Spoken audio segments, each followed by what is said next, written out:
வணக்கம் நண்பர்களே! நாம் இன்னைக்கு பார்க்க போறது சோழர்களின் ஆட்சி காலம் பத்தி தான்.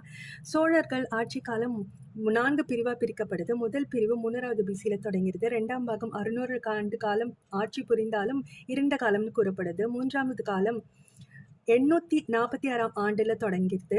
4ஆம் பாகம் 11ஆம் நூற்றாண்டுலேருந்து 13ஆம் நூற்றாண்டோட முடிஞ்சிருது. அதோட சோழ சாம்ராஜ்யம் அழிஞ்சிறதா சொல்றாங்க. நான் 3ஆம் பாகம் சொன்னேன் இல்லையா? விஜயாலயன் காலம். அப்பதான் ராஜராஜ சோழன் ஆகிய அருள்மொழிவர்மன் ஆட்சி புரிந்த பொற்காலம்.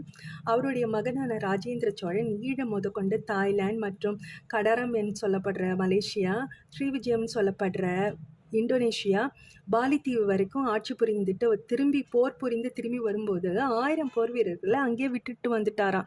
ஏன்னு கேட்குறீங்களா?